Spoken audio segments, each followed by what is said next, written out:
Señoras y señores, muy buenas tardes. A nombre de la Federación Ecuatoriana de Empresas de Seguros FEDESEC, queremos darles la más cordial bienvenida a nuestro webinar Principales reformas al Código Orgánico Monetario y Financiero introducidas en la Ley para la Defensa de la Dolarización.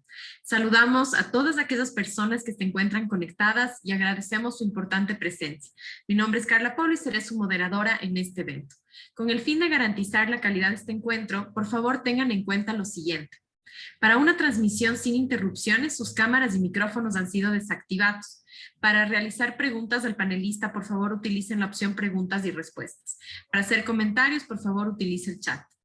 Al final de la ponencia tendremos 10 minutos para responder sus inquietudes. Para FEDESEC es un honor poder contar esta tarde con la presencia del ingeniero Marcos López Narváez. Él es ingeniero comercial de la Universidad Católica de Guayaquil y cuenta con un MBA del IDE Business School. Marco ha ejercido como miembro del directorio del Banco Central del Ecuador, miembro del Consejo Nacional de Valores, ha sido intendente de Mercado de Valores, vicepresidente de Crédito y de Riesgos de Instituciones Bancarias, gerente general y miembro del directorio de Instituciones del Mercado de Valores. Ha sido profesor en la maestría de Derecho Bancario y Mercado de Valores en la Universidad Católica de Guayaquil, también en la Universidad Estatal de Guayaquil y en la Escuela Superior Politécnica del Litoral. Actualmente se desempeña como delegado del presidente de la República ante la Junta de Política y Regulación Monetaria y Financiera. Muchas gracias a todos por su presencia y puntualidad. Y antes de comenzar, permítanme darle la bienvenida al economista Patricio Salas Guzmán, secretario ejecutivo de FEDESEC. Adelante, Patricio.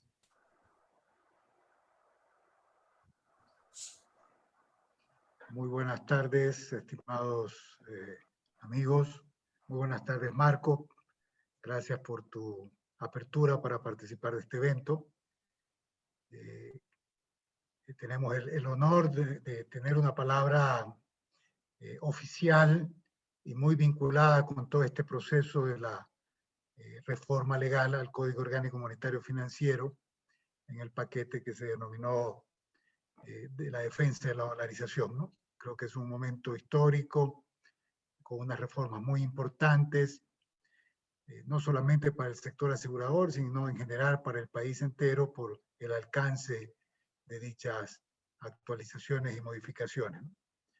Así que, Marcos, nuevamente muchísimas gracias por tu participación y estamos muy ávidos de conocer toda tu experiencia, el alcance y tus reflexiones respecto de esta materia que nos convoca hoy en la tarde, ¿no? Muchas gracias y adelante, por favor. Muy buenas tardes, Patricio, y todas las personas que tienen la amabilidad de vernos y escucharnos esta tarde.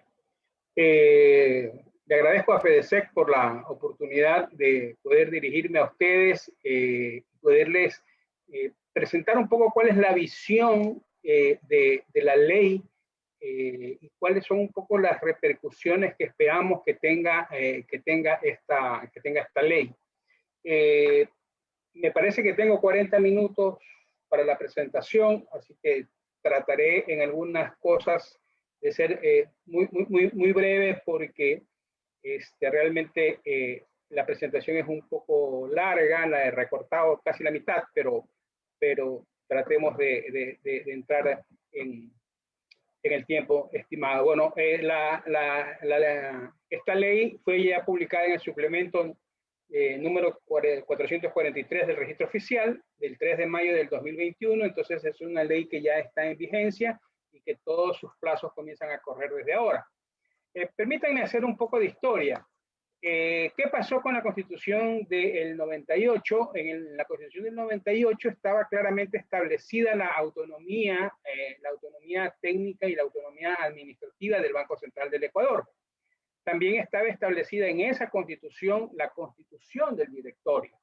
Cómo debía constituirse ese directorio con 5 miembros propuestos por el presidente y nombrados en ese entonces Congreso Nacional, con un periodo de 6 años.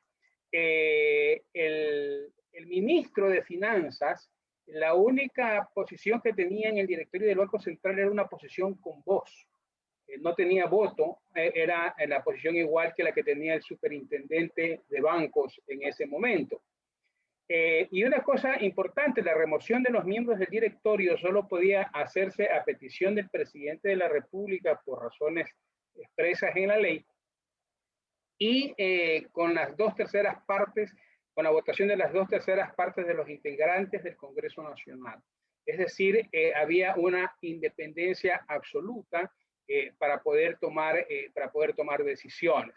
Y luego vamos a ver para qué sirvió este tema, y por eso me he referido a esto. El artículo 265 de esa Constitución también establecía que el Banco Central del Ecuador no puede otorgar créditos al Estado, es decir, no se pueden dar créditos fiscales ni cuasi fiscales.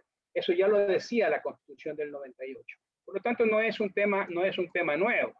Esto lo hizo la gente que luego emite la ley de régimen monetario y en la cual en el artículo 2 de la ley de régimen monetario se establece fundamentalmente los 4 sistemas que se deben presentar en el balance. En el sistema de canje, que se llamó en esa época, que es el primer sistema, es decir, el balance general del Banco Central es uno solo. Hay mucha confusión en que tienden a llamarle 4 balances. Que los 4 balances, no hay 4 balances. Hay un solo balance general, como en toda institución, el balance general del Banco Central. Y ese balance del Banco Central lo que hace es clasificarse en 4 sistemas. La explicación es válida porque así es como está también ahora la ley. Y en esa época hacía lo mismo, establecía 4 sistemas.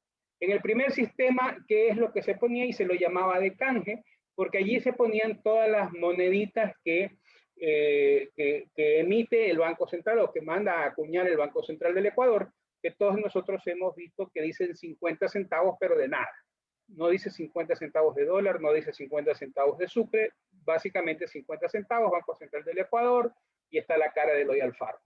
Pero todos hemos creído que 2 monedas de esas hacen $1 de verdad. Internamente, obviamente, ese tema es pequeño, es alrededor de $80 millones. Es un tema que no preocupa en relación a la emisión monetaria, que si bien es cierto, no se la puede establecer de una manera fidedigna en cuanto a que no emitimos, pero hay un mecanismo de cálculo de lo que es la emisión monetaria en el país.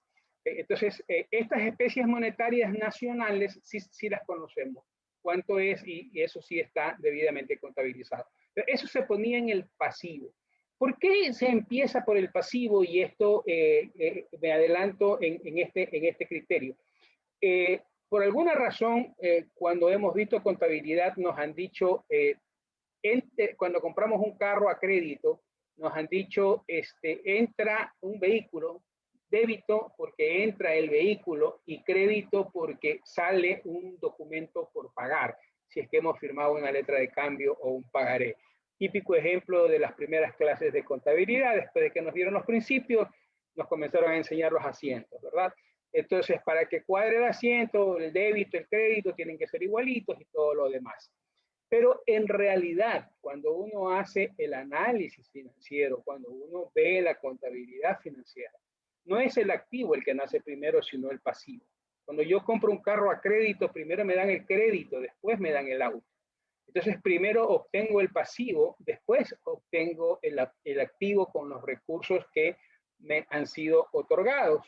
Lo mismo le pasa al Banco Central del Ecuador. Y lo vamos a ver en un momentito respecto de lo que sucedía con el balance del Banco Central del Ecuador, lo que sucedió luego, el descalce y todos estos temas que los trataré de ver rápido.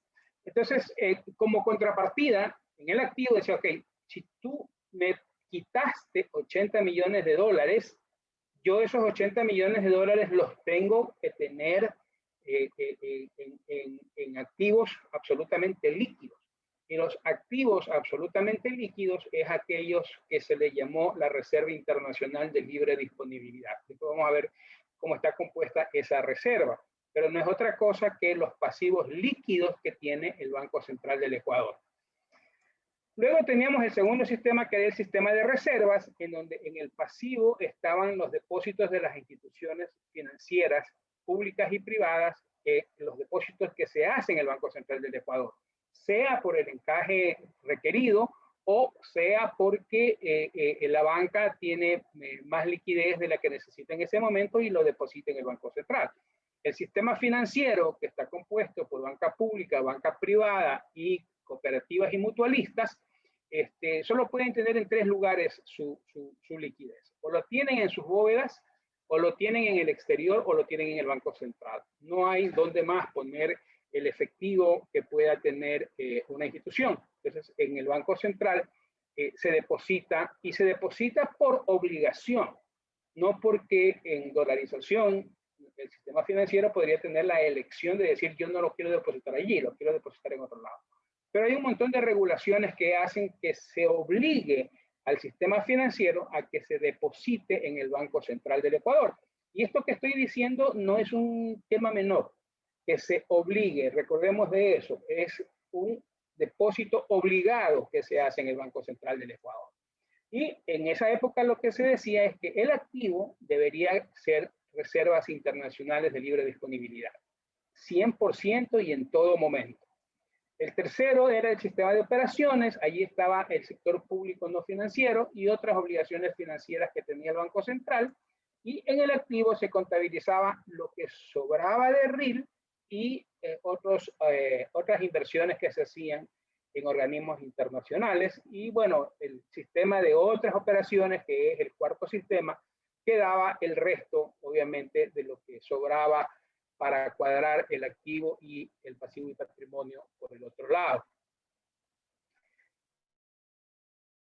En el 2008 se crea una nueva constitución. Como veíamos, hay una constitución que le da una autonomía al Banco Central, hay una constitución que permite que exista un directorio con fortaleza jurídica para una toma independiente de decisiones. Hay una constitución que dice cómo deben ser removidos esos directores. Hay una ley que hace que se respete la regla básica de la dolarización, porque estar en dolarización quiere decir que la única moneda que debe circular en el país son los dólares de Estados Unidos de América y ninguna otra forma. Puede existir otra forma, pero que esté conteniendo a su vez dólares de los Estados Unidos de América. Por ejemplo, una tarjeta de crédito de cualquiera de las marcas reconocidas son dólares que están contenidos en esa tarjeta de crédito. Es un crédito que está contenido en esa tarjeta, y ese crédito es otorgado en dólares de los Estados Unidos de América. Entonces la dolarización es eso. Cualquier otra cosa puede ser cualquier otro tipo de modelo, pero no dolarización. La dolarización pura es eso. Entonces, en la Constitución Política del 2008 ya se le quita esa autonomía al Banco Central. El artículo 261 contempla que es competencia exclusiva del Estado Central la política monetaria. El 303, habla de la política monetaria, crediticia, cambiaria y financiera. Es la Constitución la que habló de cambiaria en el 2008. Muchas veces han tratado de endilgarnos la culpa que esta Junta ha comenzado a hablar del tema cambiario. Es la Constitución la que habla de la política cambiaria, que realmente no existe, y habla como facultad exclusiva del Ejecutivo. Pero ojo, según el artículo 141 de la Constitución, el Ejecutivo no es solamente el presidente de la República. Ya vamos a ver un poquito más adelante. Y al Banco Central simplemente le dice que es una persona jurídica de derecho público y la organización y funcionamiento será lo que diga la ley. Esa es la Constitución del 2008. Entre el 2008 y el 2014 seguía vigente la Ley de Régimen Monetario y Banco del Estado. Es decir, la regla de dolarización y los 4 sistemas estaban vigentes.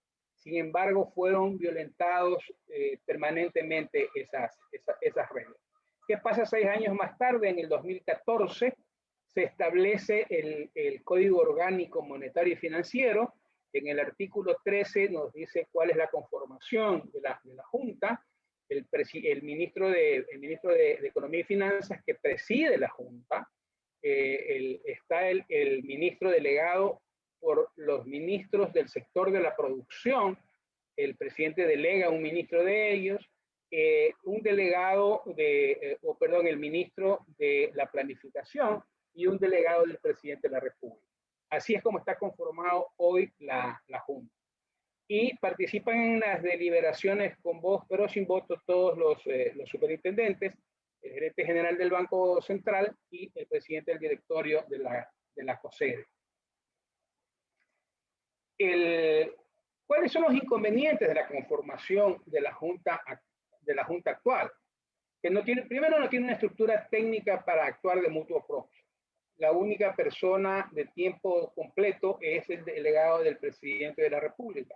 Entonces, ¿qué le toca hacer a la Junta? A la Junta le toca depender siempre de los ejecutores o controladores de la política o regulación, llámense superintendencias o Banco Central. Entonces, cuando queremos emitir una regulación, esa regulación no la podemos emitir nosotros mientras no haya un informe técnico y un informe jurídico y una propuesta de resolución entregada por las superintendencias correspondientes, dependiendo del caso, o el Banco Central del Ecuador. Pero realmente la actual Junta se comienza a volver una especie de entelequia. Como les decía, solamente hay un miembro de tiempo completo. No existe independencia técnica frente a decisiones que generan conflictos de intereses institucionales. Por ejemplo, si hay reparto de utilidades del Banco Central del Ecuador y capitalización del Banco Central del Ecuador, ¿quién preside la Junta? La Junta la preside el ministro de Finanzas. ¿Quién maneja la política fiscal? El ministro de Finanzas. ¿Quién es el que necesita plata? El ministro de Finanzas. Por lo tanto, si además del ministro de Finanzas está el ministro de la Producción, que también quiere que haya liquidez en el mercado para que circule esa liquidez en el mercado, y está el delegado del presidente de la República, obviamente siempre van a decidir por la política fiscal en vez de decidir por la política monetaria. ¿Okay? Entonces, ese tipo de conflictos se da en la actual toma de decisiones en la Junta.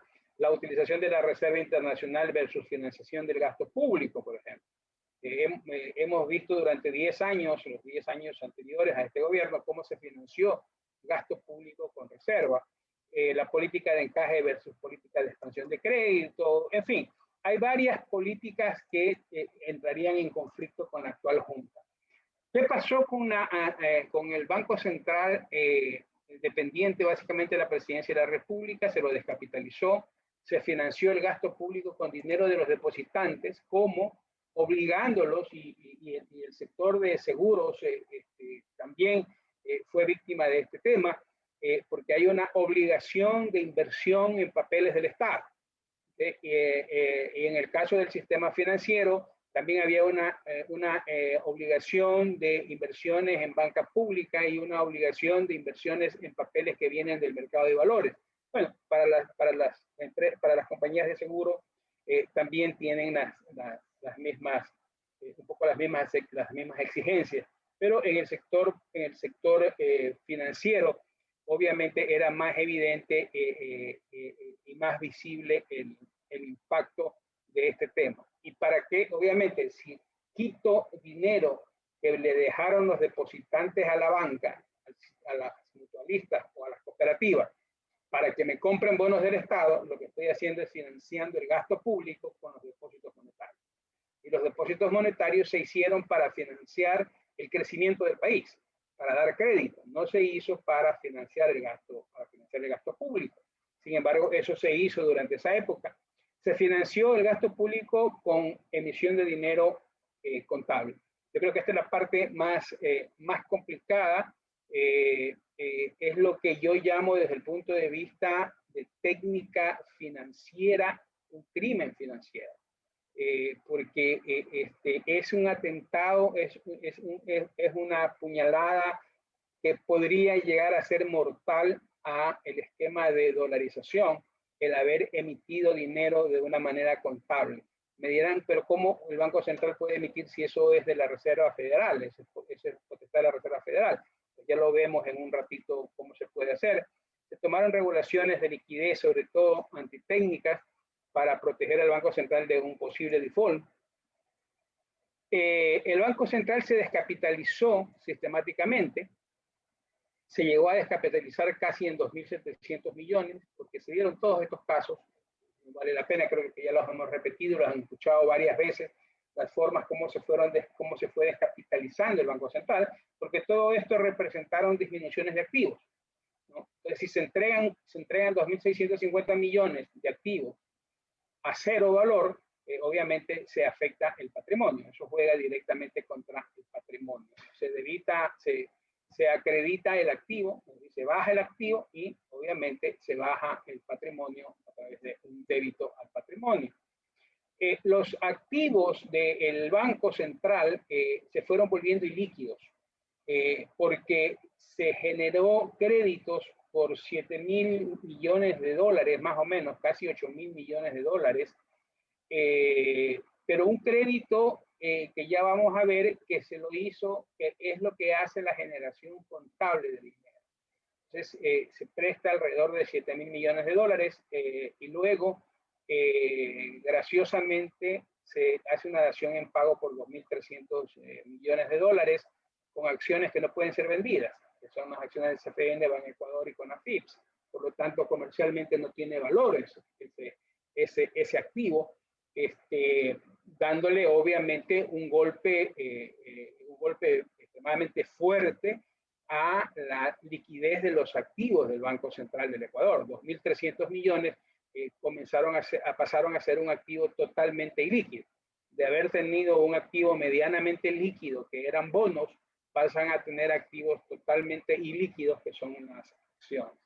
Eso hizo que el balance del Banco Central del Ecuador se ensanchara 7.000 millones de dólares. ¿Okay? Siempre se dijo, oye, es que el Banco Central es como un banco comercial, ¿no? El Banco Central no es un banco comercial. El Banco Central tiene una visión absolutamente distinta. Por eso hay un solo Banco Central por país y inclusive en la zona euro hay un solo Banco Central para toda la zona euro. Y hay muchísimos bancos comerciales. Los famosos economistas heterodoxos comienzan a confundir la creación o el multiplicador del crédito que hace una creación secundaria de dinero, evidentemente, comienzan a decir que, oye, el Banco Central también puede hacer creación secundaria de dinero. Y eso pues obviamente es una falacia económica, porque el Banco Central, si hace emisión de dinero, es emisión, no es multiplicación de dinero, no es creación secundaria. El Banco Central no puede hacer creación secundaria. Cualquier creación que haga siempre va a ser primaria. Y por lo tanto, en este caso, si hace una creación primaria de dinero a través del ensanchamiento del balance, lo que está haciendo es emitir una moneda que no le pertenece. Entonces, hay 7.000 millones de dólares que han sido emitidos, pero que no tienen respaldo alguno, más que los bonos del Estado. Muy bien. Acá tengo un ejemplo rápido del balance del Banco Central del Ecuador. Al 30 de septiembre del 2008, el precio promedio de barril de petróleo en esa época alrededor de $80, el presupuesto general del Estado no más allá de 16.000 millones de dólares. En esa época, del público al Banco Central se le habían entregado 3.153 millones. ¿Por qué digo del público? Porque nosotros le entregamos 75 millones de dólares de verdad para que nos den moneditas. A la banca, nosotros le entregamos nuestros depósitos y el Banco Central le quita una parte de los depósitos vía encaje. Y le dice, yo te lo quito porque yo, Banco Central, soy más seguro. Yo tengo siempre activos líquidos y yo puedo auxiliar y tener este dinero disponible en cualquier momento. Por eso te lo quito y por eso te obligo a que me deposites en el Banco Central. En esa época habían 608 millones, otras sociedades financieras tenían 26 millones de dólares, que aquí están básicamente las entidades que no reciben depósitos de terceros. El IES, que en esa época existía solo IES, no había BIES, tenía 2.444 millones. Bueno, ustedes tienen el detalle, la cuenta única del Tesoro 1984. ¿A dónde quiero ir? Quiero ir a que en esa época el público le había dado al Banco Central 3.153 millones y los depósitos del sector público eran 3.800 millones. Por lo tanto, al Central se le había entregado 6.965 millones, pero no para que el Central se vaya de farra y no para que haga una farra en la economía. Se le entrega al Banco Central no cualquier dinero. Primero, se le entrega un dinero que por obligación me dicen déjalo aquí, del sistema del sector privado. Y otro dinero que es el del sector público, que también por obligación le dicen tú no puedes depositarlo en ningún lado si no es el Banco Central del Ecuador. Y los depósitos del IES, todos los, inclusive cuando hubo consolidaciones de deudas y estas cosas, los han considerado siempre como fondos públicos. Esos no son fondos públicos, son fondos del público. Son fondos de todos nosotros los afiliados, que están depositados en el Banco Central en esa época. Muy bien, pero en esa época el Banco Central del Ecuador tenía como reserva internacional de libre disponibilidad, que se llamaba en esa época, 6.500 millones de dólares. ¿Okay? Adicionalmente a esto, había un bono conocido como el 9817, que dije que fue parte de la descapitalización, por 1.250 millones de dólares. Por lo tanto, en cualquier mercado, por ese bono de 1.200 millones de dólares, conseguíamos 400 millones de dólares y teníamos una relación de que por cada dólar de depósito había un dólar de reserva. ¿Estamos? Entonces, a esto, el presidente Correa, obviamente, ya estaba dentro de su mandato, y él siempre quiso disponer de las reservas. Pero había una constitución antes a esto que amparaba al directorio del Banco Central. Nos amparaba en esa época, porque fue justo en esa época en la que fui miembro del directorio central y tenía una ley que nos amparaba. ¿Para qué sirvió esto? En diciembre del 2008, el barril de petróleo cayó a 29 dólares. Y tenemos esa mini crisis del petróleo, del precio del petróleo, que llega a un promedio de 40 dólares, es decir, a la mitad de los ingresos que teníamos.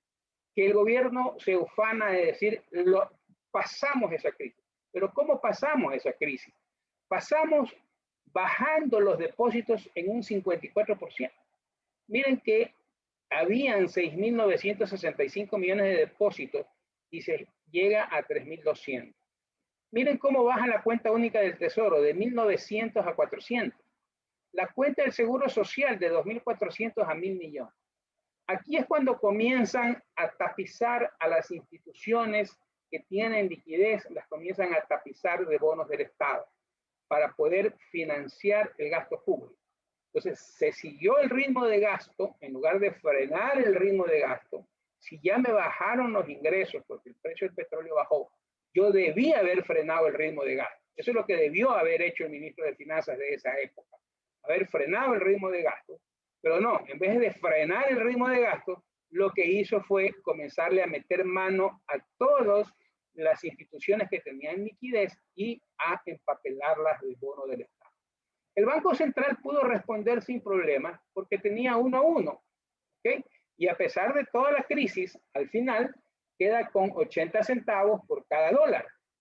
El hueco es de 634 millones, pero acordémonos que todavía teníamos el bono de 1.200 millones de dólares. Cuando el presidente Correa entrega el Banco Central ya el 31 de mayo y ya se armó la farra en el Banco Central, se armó la farra con el nuevo Código Orgánico Monetario y Financiero. Comenzaron a hablar de la farra de los excedentes de liquidez, tomando como excedente de liquidez cada vez que la banca había sobrepasado el nivel de encaje obligatorio, cuando en realidad los excedentes de liquidez es cuando la reserva internacional sea mayor que los depósitos monetarios. Es decir, solo si la reserva hubiera sido mayor que 9.899 millones, que es el total de depósitos que tenemos aquí. Si la reserva hubiera sido 11.000 millones, ok, esos 1.000 millones eran excedentes de liquidez. Pero no puede ser que si la banca tenía 1.800 millones obligatoriamente hay que dejarlo por encaje y tenía 3.000, quiere decir que hay 1.200 de excedente de liquidez. Eso es un absurdo en el manejo del Banco Central del Ecuador. Y eso generó que se dé un descalce de 7.109 millones de dólares. Ahora, ¿cómo se genera ese descalce? Porque uno dice, bueno, ¿de dónde salió la plata? La plata no salió de ningún lado, se la creó contablemente. ¿Por qué? Porque viene el Banco Central del Ecuador, el Estado ecuatoriano, y le dice al Banco Central del Ecuador, cómprame 1.000 millones de dólares en bonos. Y el Banco Central del Ecuador dice, sí, pero no tengo plata. No, no importa. Como tú eres banco central, como yo tengo una cuenta corriente ahí, di que tengo 1.000 millones en mi cuenta corriente. Eso es todo lo que tienes que hacer. Entonces, debitan los 1.000 millones en tu cuenta de inversiones y acredita depósitos monetarios de la cuenta única del Tesoro. ¿Okay? Y se crearon 1.000 millones de dólares. Y como todo es electrónico, entonces se confunden esos 1.000 millones de dólares. Porque esos 1.000 millones de dólares inmediatamente son girados para pagos de proveedores, son girados para pagos de sueldos, para todas estas cosas. ¿Okay? Entonces, esos 7.000 millones de dólares, como ya no hay tanto manejo del efectivo, a pesar de que todavía es alto el manejo del efectivo en el país, pero las principales negociaciones se hacen vía transferencias.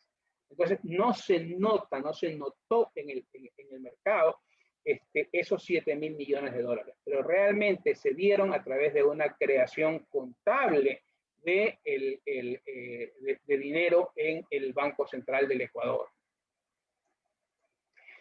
Bien, al 31 de diciembre, miren ustedes que el hueco o el descalce sigue siendo más o menos parecido, siempre va a estar más o menos parecido.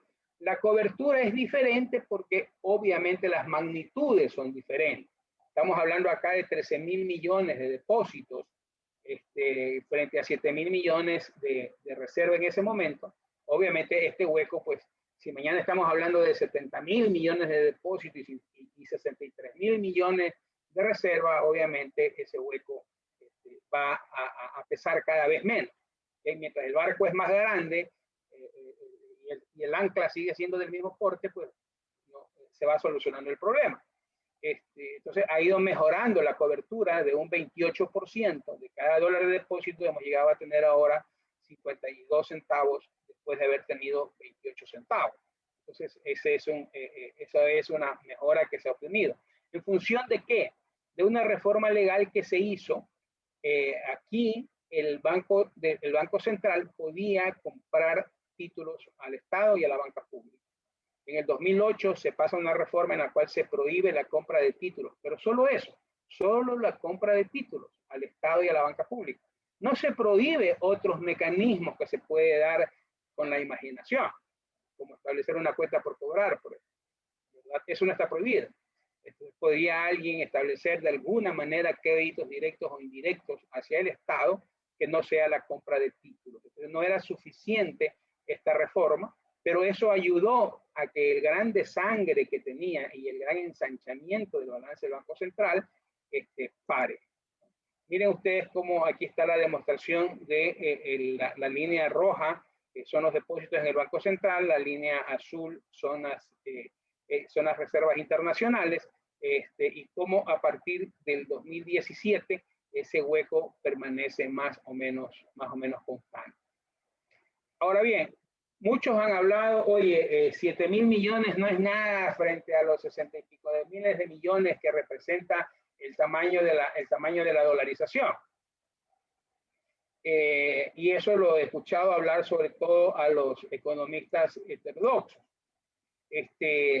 Bueno, sí, efectivamente son 7.000 millones y lo que ellos dicen es, mira, el M2, o sea, el tamaño de la dolarización es 63.929 millones de dólares. ¿Por qué?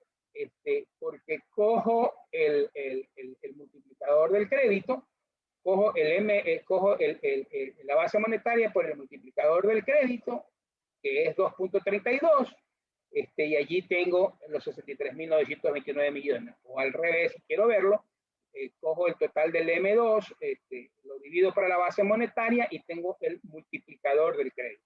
Es decir, que cada dólar que va saliendo del Banco Central se multiplica por 2.32. ¿Okay? Entonces, si el descalce es de 6.660 millones, también tengo que no comparar esos 6.600 millones contra los 63.000, sino a esos 6.600 millones decirle, oye, esto también tiene un multiplicador. Hay dólares buenos y dólares malos.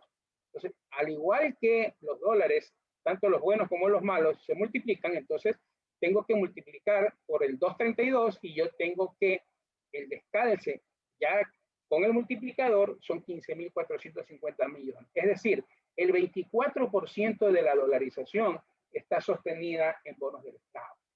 ¿Okay? Está sostenida en nada, porque el valor comercial de acciones, de 2.300 millones de acciones, de CFN, CONAFIX y Banecuador, no son nada.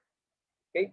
Entonces, esa es la política monetaria que llevaron adelante durante 10 años y esa es la situación con la que nos encontramos y que desde el 2019 venimos peleando porque exista esta ley. No es una ley que nació a último momento, no, se presentó desde el 2019 esta ley que fue necesaria por todo esto que hemos establecido.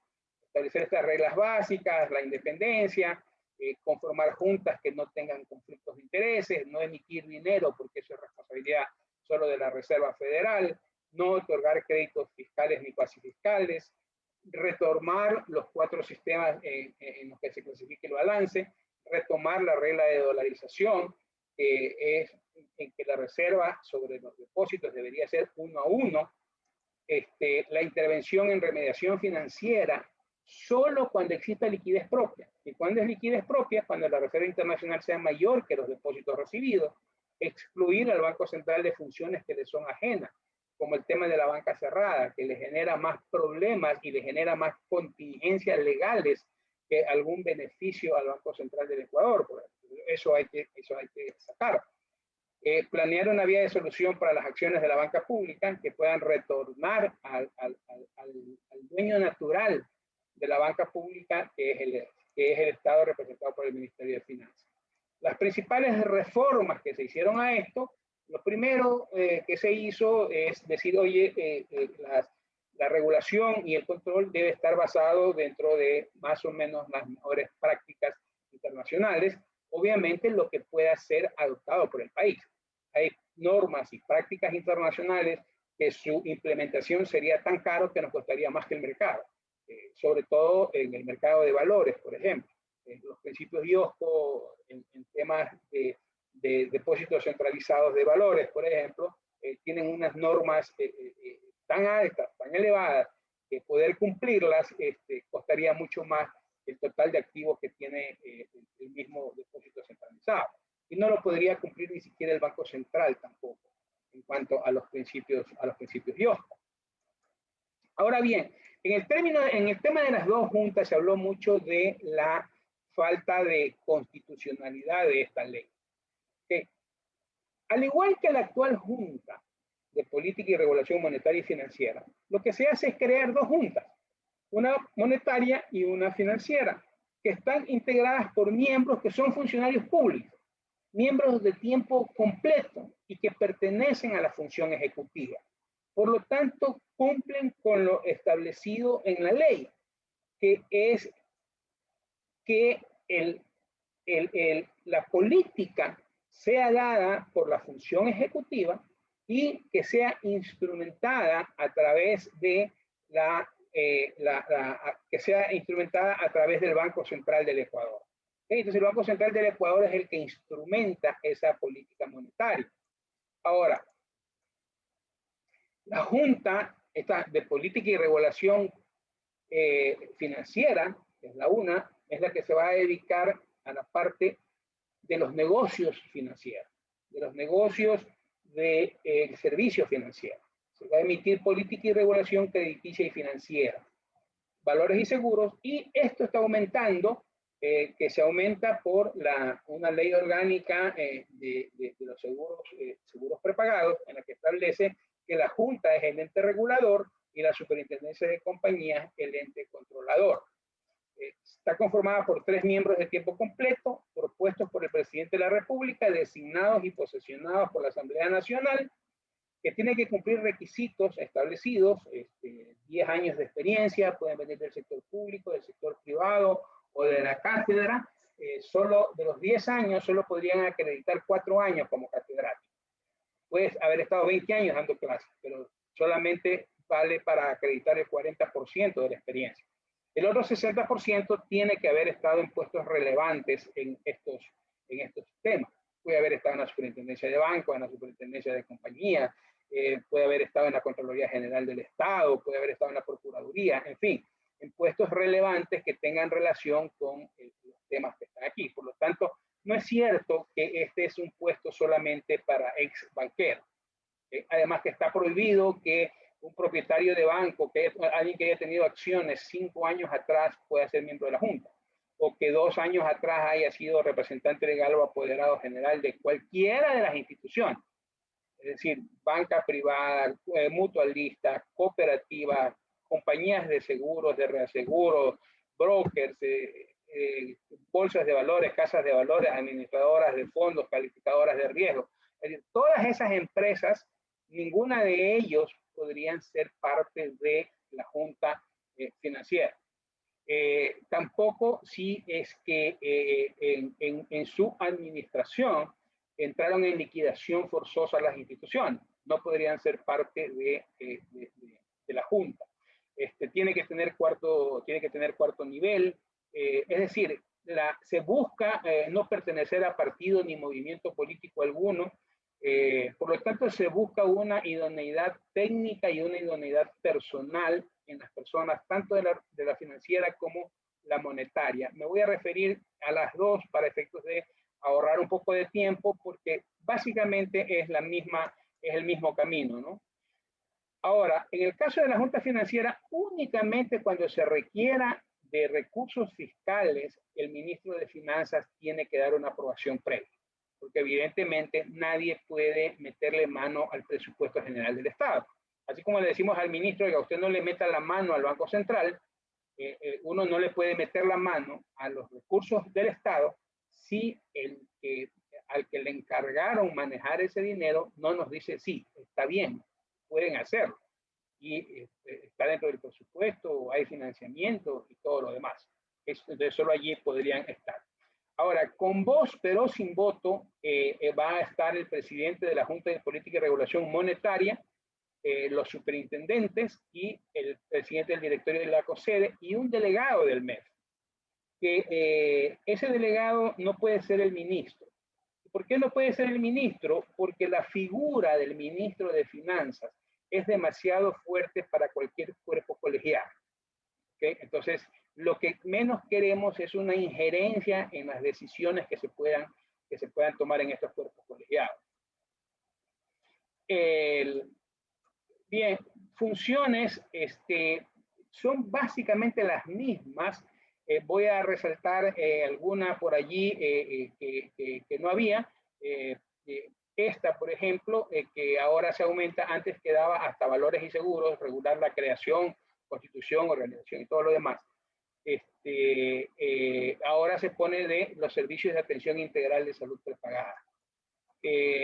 Por lo demás, las actividades del sistema de seguridad social, los riesgos de estabilidad financiera. Esto es también importante, evaluar los riesgos a la estabilidad financiera y emitir regulaciones macroprudenciales dentro del ámbito de su competencia, obviamente en consulta con la Junta de Política y Regulación Monetaria. La política macroprudencial ya es un tema que arropa con una sábana mucho mayor que las regulaciones, entonces allí sí hay que tener una coordinación. Expedir el código de ética, presentar informes, emitir el marco regulatorio prudencial, eso ya lo tenemos hoy, índices prudenciales de liquidez. Esto es nuevo y es algo que se peleó mucho, que es establecer el sistema de tasas de interés máximas. No es posible que un país que haya tenido petróleo de $142, haya tenido petróleo de $28, haya tenido riesgo país arriba de los 2.000 puntos, haya tenido riesgo país abajo de los 400 puntos o alrededor de los 400 puntos, no hayamos tenido COVID, sí hemos tenido COVID. O sea, hemos estado o muy arriba o muy abajo en la economía, pero sin embargo las tasas de interés son las mismas. Entonces no tiene sentido, no tiene sentido, las tasas de interés no dicen nada, parecen el electrocardiograma de un muerto. ¿Y por qué? Porque simplemente respondieron a una política de toma de decisiones, de decir, señor, hágase aquí lo que yo quiero, y punto, y se hacía lo que se decía, y esas eran las tasas de interés. Y luego, en realidad, no se ha establecido, ya está en camino, porque no es sencillo establecer tasas de interés, y ya está establecido cuál va a ser el mecanismo de establecimiento de tasas de interés, de ese sistema de tasas de interés. Eso es nuevo. Lo demás, más o menos, es lo mismo de lo ya establecido. Bueno, acá sobre los resultados de los controles se aumenta a medicina prepagada, lo mismo en el marco regulatorio, medicina prepagada. Esto es nuevo para la Junta, antes le pertenecía al Banco Central, que es promover los procesos de inclusión financiera y el pleno ejercicio de los derechos de los usuarios financieros. La inclusión financiera vista, bueno, es como la vemos y es como la veo hoy yo. Mañana habrá otro, a partir del próximo, después del lunes 24 de mayo, habrá otro delegado del presidente de la República, habrá otra junta, y ellos tendrán la visión, a lo mejor la misma, a lo mejor distinta, pero obviamente mi visión de inclusión financiera es una visión muy holística, que arropa no solo la bancarización, no solo el estimular sistemas de pagos electrónicos, sino también estimular el mercado de valores inclinado hacia hacia las medianas y pequeñas, medianas y microempresas, orientarse hacia el microseguro. Bueno, hemos empezado ya al menos con una resolución que tenemos en camino, que son los canales de distribución de seguros, pero eso es un tema que hay que alentar la cultura del seguro en el país, y empezar por esos microseguros, entrar al tema de la educación financiera.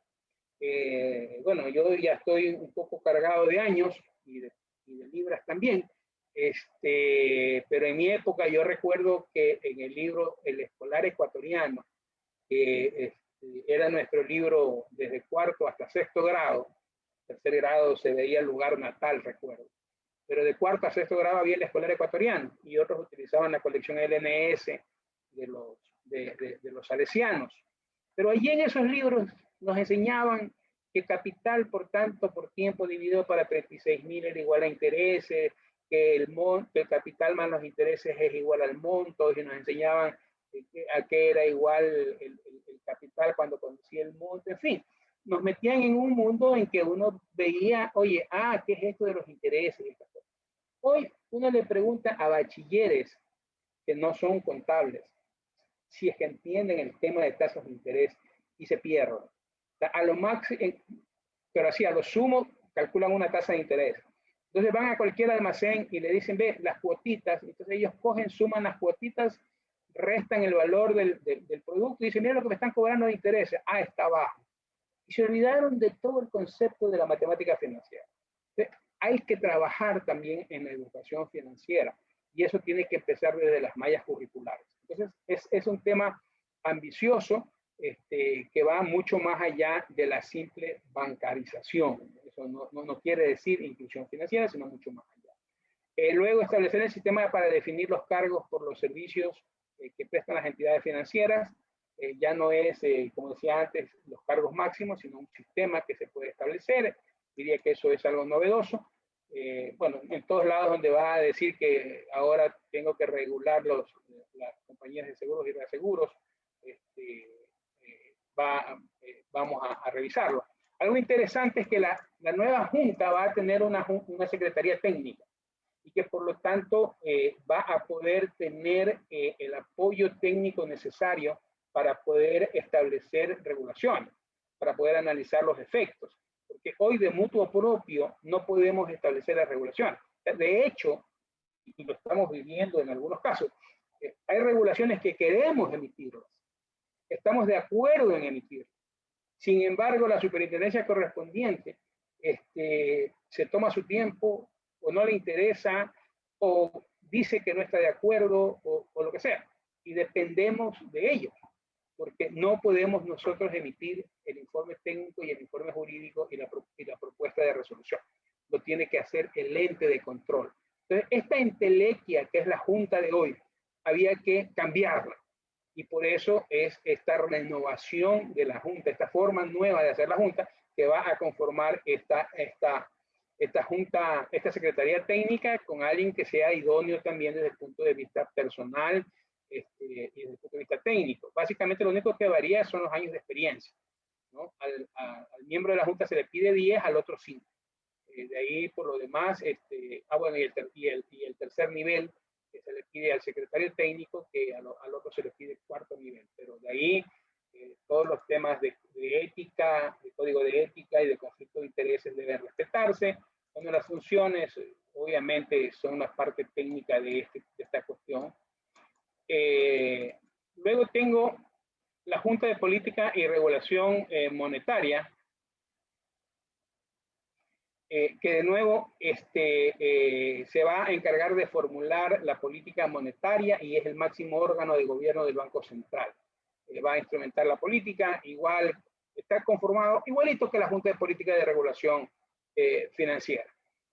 Y pueden participar con voz, pero sin voto, el presidente de la Junta Financiera y el gerente del Banco Central del Ecuador e igual un delegado del Ministerio de Economía y Finanzas o del ente rector de las finanzas públicas. Por lo demás es lo mismo, la forma, la conformación, la propuesta, el nombramiento, es lo mismo. Volvemos a esto de los 4 sistemas. El primer sistema voy a tener aquí sí cambia un poco la cuestión, voy a tener las especies monetarias nacionales, los TBCs, los títulos del Banco Central. Ustedes me dirán, ¿por qué el TBC en el primer sistema? ¿Por qué el TBC en la parte más exigible? Porque el título del Banco Central es una herramienta de política monetaria, en donde si hay exceso de liquidez en la economía, yo emito títulos del Banco Central y obviamente debo emitir a tasas interesantes para que la gente se dé la vuelta y diga, no, yo en lugar de emitir en una póliza, en lugar de que pueda dar una inversión en el sector privado, voy a hacer esa inversión en papeles del Banco Central. ¿Okay? Entonces el Banco Central toma esos TBC, pero esa liquidez debe quedar congelada, porque si la utilizo para reciclar, no le he hecho nada a la economía. Y es por eso que el título del Banco Central, que es una herramienta de política monetaria, debe estar en el primer sistema para que pueda quedar congelado. Y allí también van a estar cualquier otra obligación directa con el público, los depósitos de las otras sociedades de depósitos, que son los bancos privados, las mutualistas, las cooperativas de ahorro y crédito, y los bancos públicos que captan depósitos a la vista. Esto tiene que estar 100% respaldado por Reserva. Luego, las otras sociedades financieras, que son aquellas que no captan depósitos del público, estarán en el segundo sistema y 100% cubiertos por Reserva. En el tercer sistema va a estar los depósitos del sector público no financiero, también con el 100% de cobertura con Reserva Internacional, y en el cuarto sistema estaría el resto de activos y el resto de pasivos que generan o que completarían el balance general del Banco Central. Dentro de esa regla de respaldo, yo no puedo utilizar los activos que tengo en un sistema para honrar los pasivos de otro sistema. Es decir, allí sí se convierten en compartimentos. Obviamente, cuando se llegue al estar 100% cubierto, no importa quién gira, como pasaba en el 2008, como pasó hasta el 2009. No importaba quién girase porque estaban cubiertos los tres sistemas. Y debe publicarse cuál es la metodología de distribución de los activos y pasivos de cada uno de los sistemas. Importante, la publicación del balance del Banco Central del Ecuador clasificado en los 4 sistemas debe realizarse con periodicidad mensual. Antes se lo hacía semanalmente en el boletín monetario semanal. Ahora se ha dejado y se ha propuesto que se lo haga de una manera mensual. Bien, las reservas internacionales, ¿cuáles son? Ya dijimos que al Banco Central le dejamos un montón de dinero. Hoy le hemos dejado alrededor de 13.000 millones de dólares. Directamente porque le hemos dejado 80 millones de dólares, de verdad para que nos dé latitas. Indirectamente porque hemos depositado en la banca y la banca tiene depositado alrededor de 6.000 millones de dólares en el Banco Central del Ecuador. Directamente porque hemos dado nuestros aportes a la seguridad social y la seguridad social lo tiene invertido en el Banco Central del Ecuador. Indirectamente porque todo nuestro dinero que nos quitaron vía impuestos y fue al sector público, está depositado obligatoriamente en el Banco Central del Ecuador. Entonces, con esos recursos, lo que hace el Banco Central del Ecuador es decir, bueno, ¿qué hago? Como todo es exigible a la vista, a un día, lo lógico es que yo tenga recursos líquidos. Y por eso es la regla de respaldo y por eso es la regla de oro de la dolarización, el 1 a 1. Entonces, ¿en qué activos debería haber invertido el Banco Central? En oro monetario, obviamente no es un activo para invertir. Muchos me dirán, oye, es una locura que te metas, que agarres plata y te metas a invertir en oro cuando es un activo totalmente especulativo. Cierto. Pero históricamente el país ha tenido una base de oro monetario y esa es la que se mantiene. No es que se invierta a la ruleta, porque invertir en metales obviamente es invertir en una ruleta, es como invertir en monedas, ¿no? La inversión en todos los que son derivados fundamentalmente es para seguros, para tomar seguro de algo que tengo abierto, buscarlo cerrar como un seguro, pero no para jugar y apostar a esos temas. Entonces, el oro monetario, los billetes que tenemos en las bóvedas del Banco Central, los depósitos que el Banco Central tiene en el exterior, las inversiones que tiene, que son los valores de deuda negociables, y esos valores tienen que ser seguros, es decir, que sea casi imposible que se pierda capital. No hay el imposible en el mundo financiero, ¿okay? Pero se trata de que ese riesgo tienda a cero, la pérdida de capital. Que sea líquido y que eso quiere decir que inmediatamente yo lo pueda transformar en efectivo. ¿Okay? Y tengo los derechos de cobro a organismos financieros internacionales y también los derechos especiales de giro que mantiene el Ecuador en el FMI y la posición de reserva que tiene el Banco Central o el Ecuador en el FMI y cualquier otro activo financiero que sea fácilmente negociable en el extranjero.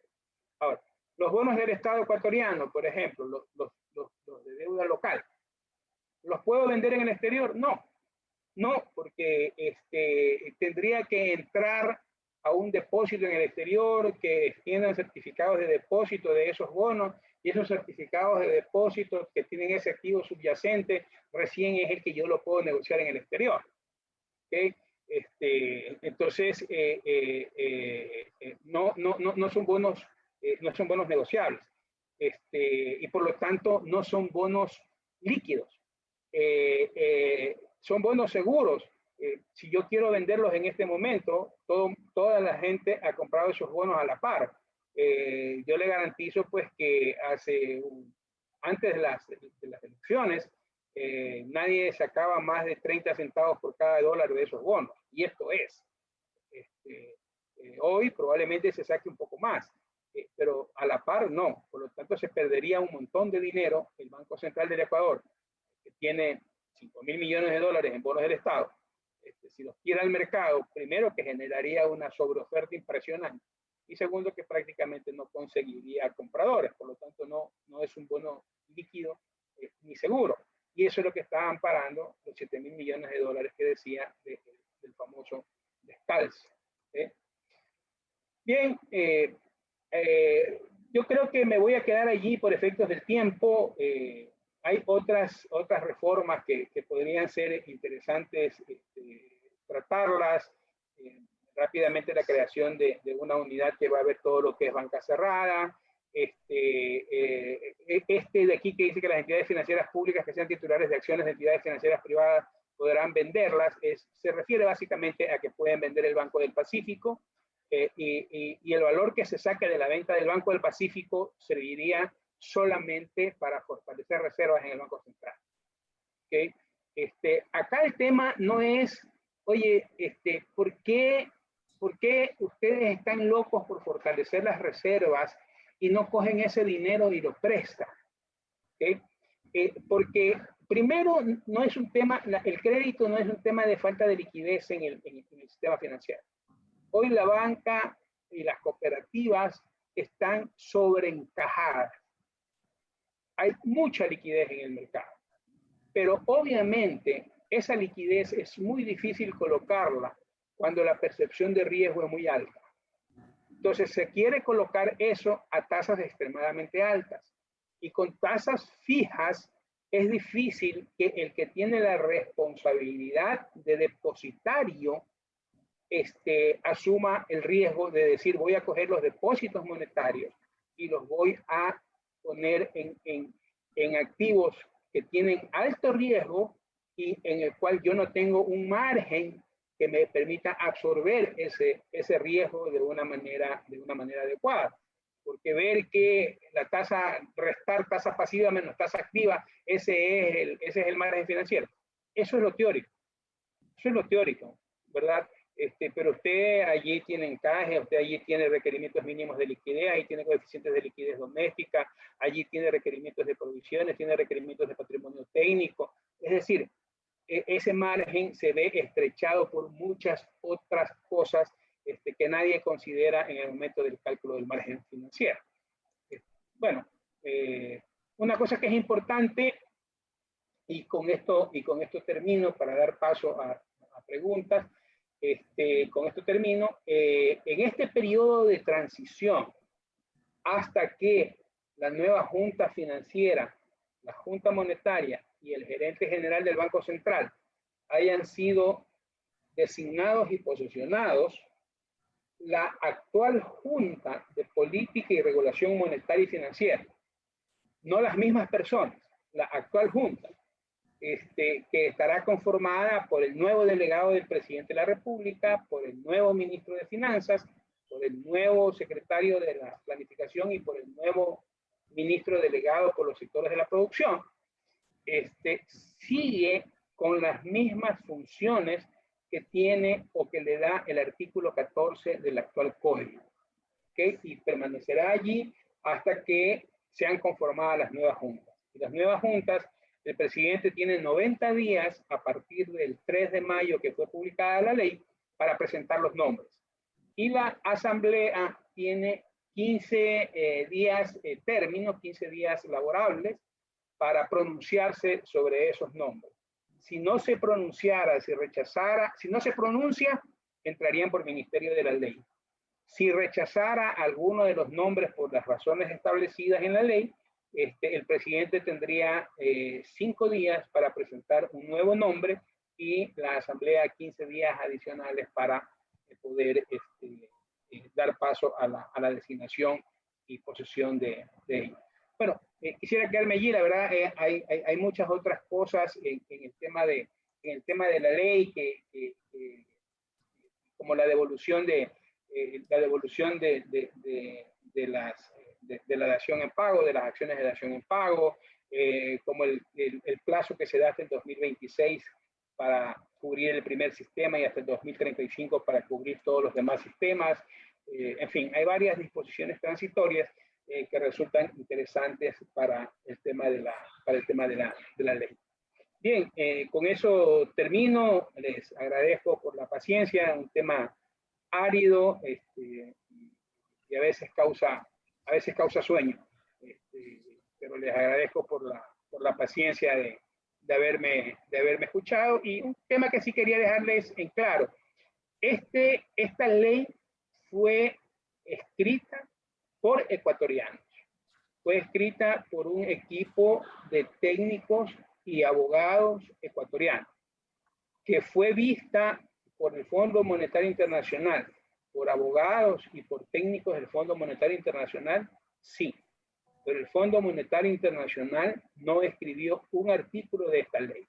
Esta ley fue escrita por ecuatorianos para las necesidades de los ecuatorianos, porque nosotros somos los que hemos vivido 20 y ya 21 años de dolarización. Quería aprovechar eso sí, esta oportunidad para dejar muy en claro que esto es un producto netamente nacional y de trabajo de técnicos ecuatorianos. Muchísimas gracias, Patricio, y muchísimas gracias a todas las personas que han tenido la amabilidad de escuchar. Gracias. Gracias, estimado Marco. Una presentación muy clara, extensa desde el comienzo, porque era importante recalcar la génesis del problema que se estaba enfrentando y los mecanismos para solucionarlo, ¿no? Yo quisiera aprovechar que tengo en este momento la palabra para hacerte una o dos inquietudes que como sector asegurador nos están un poquito dando vueltas, ¿no?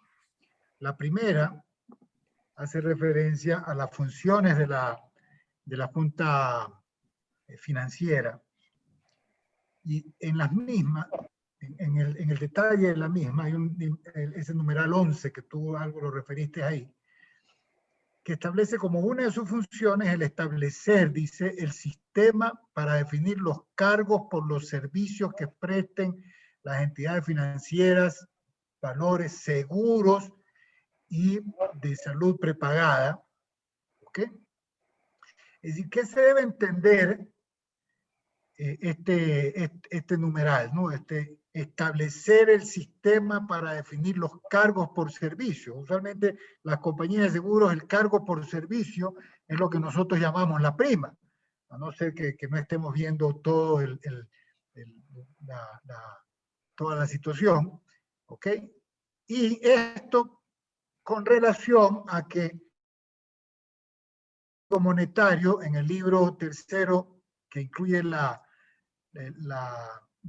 digamos, la Ley General de Seguros, en cambio en esa disposición, la competencia para revisar las notas técnicas y las tarifas, que son básicamente la génesis de las primas, ¿verdad? El sustento de las primas, esa es una competencia que el Código Orgánico se le otorga a la Superintendencia de Compañías, Valores y Seguros. No sé si me estoy perdiendo de algo, y tal vez me gustaría que nos aclares el alcance de este numeral 11, por favor. Bueno, básicamente no se va a contradecir con el libro 3. Se va a referir se refiere a cualquier otro cargo que haga las compañías de seguro, las de reaseguro, los brokers, todo el sistema de seguro. No se refiere solamente a las compañías de seguro, todo el sistema de seguros y de reaseguro, a otro tipo de servicios que preste, y obviamente no a la prima que estaría establecida en el libro tercero. Ok. Y una segunda pregunta, que es un tema muy importante para el sector